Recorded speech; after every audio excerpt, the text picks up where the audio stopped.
The kidnapping and killing of a 6-year-old boy.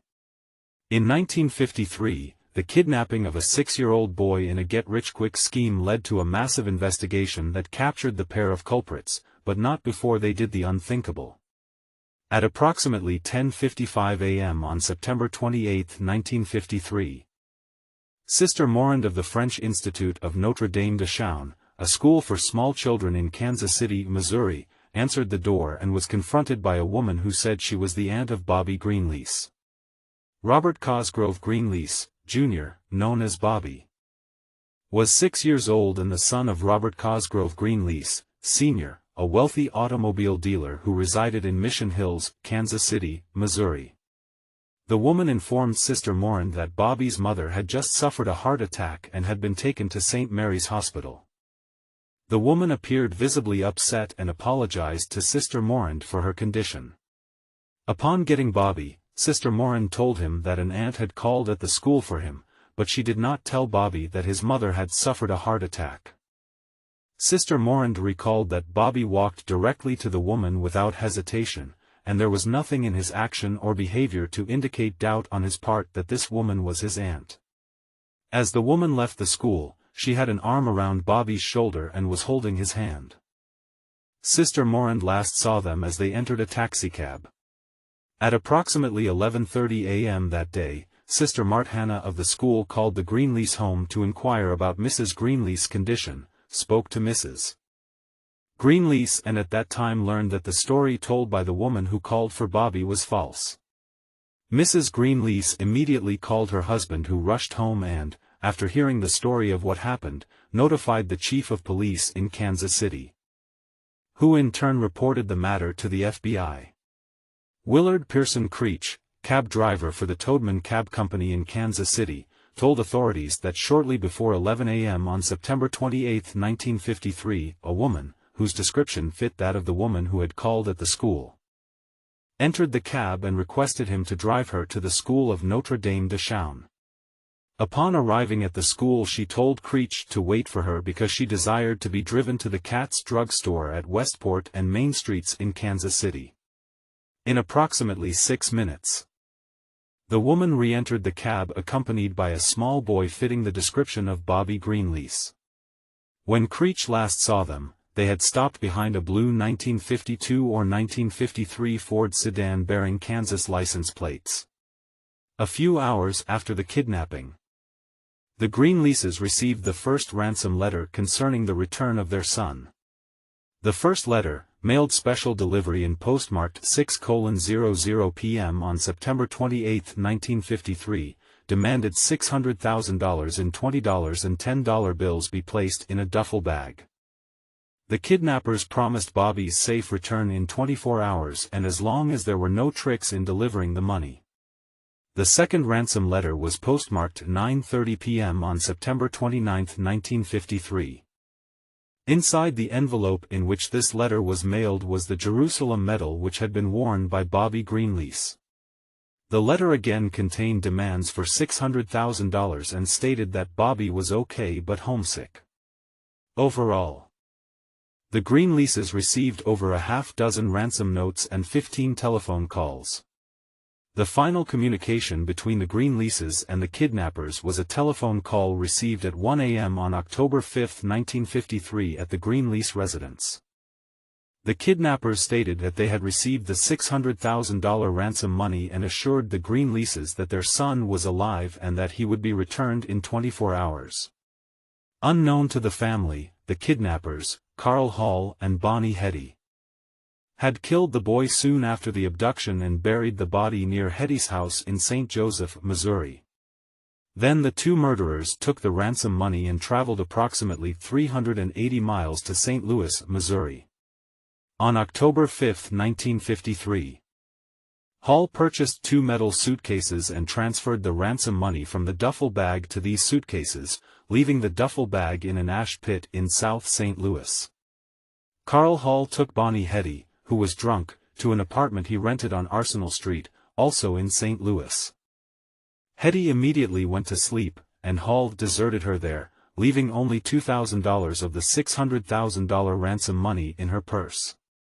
On October 6, 1953, Hall purchased 2 large garbage cans and a shovel, placed them in a rented car and drove to Merrimack River in St. Louis County, where he intended to bury the ransom money. However, he could not find a suitable place.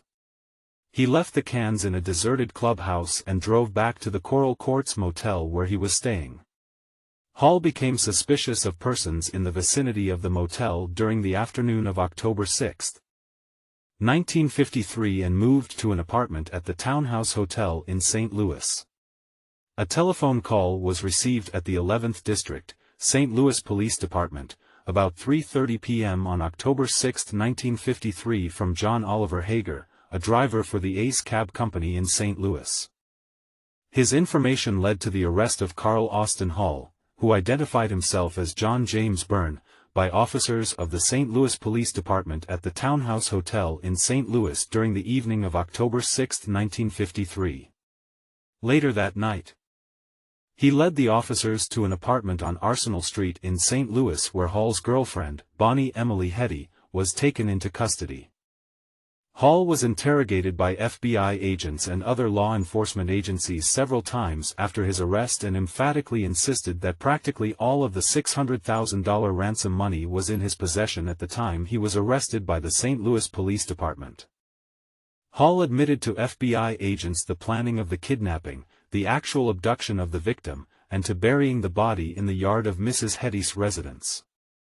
He also admitted picking up the ransom money, but denied that he killed the victim. Bobby Greenlease was shot with a .38 caliber revolver, lower left, in his kidnapper's vehicle, top right, and buried in a shallow grave beneath a trellis on Bonnie Hetty's property, top left. The boy's parents had paid Hetty and Carl Hall a $600,000 ransom, lower right, for the boy's safe return.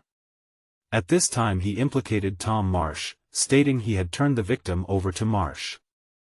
Hall later admitted Marsh was a fictitious individual and the only persons involved in the kidnapping were Bonnie Hetty and himself.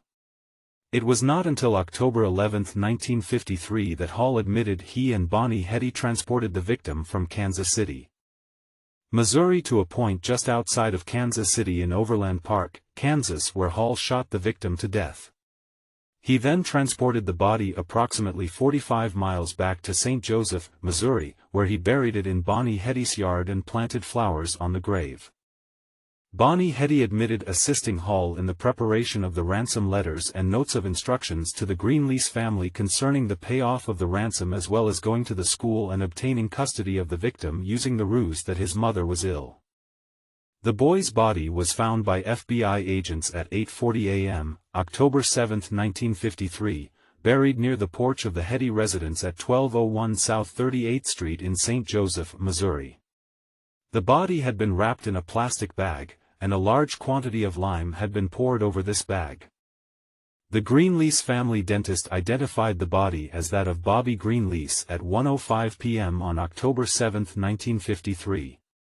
Blood stains were found on the basement floor and steps in the Hetty residence, and on a nylon blouse and fiber rug. Some .38 caliber shell casings were also found in the house.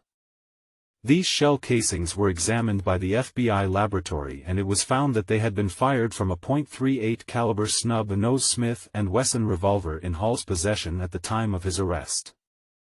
The FBI laboratory also ascertained that a lead bullet recovered from a rubber floor mat in the Plymouth station wagon owned by Bonnie Hetty was also fired from Hall's .38 caliber revolver. Mug shots of the two criminals involved in the Bobby Greenlease kidnapping and murder. Carl Hall and Bonnie Hetty. The judgment.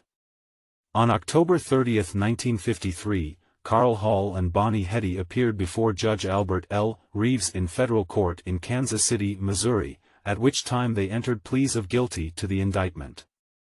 On November 19, 1953, after hearing the evidence, a jury in the federal court in Kansas City, Missouri, recommended the death penalty after only an hour and 8 minutes of deliberations. 15 minutes after the verdict was announced, Judge Reeves sentenced both of them to be executed on December 18, 1953. Judge Reeves said, "I think the verdict fits the evidence. It is the most cold-blooded, brutal murder I have ever tried. Carl Austin Hall and Bonnie Emily Heddy were executed together in Missouri's lethal gas chamber at the State Penitentiary, Jefferson City, Missouri, on December 18, 1953. Hall was pronounced dead at 12:12 a.m., and Bonnie Heddy was pronounced dead 20 seconds later. Over half of the $600,000 was never found.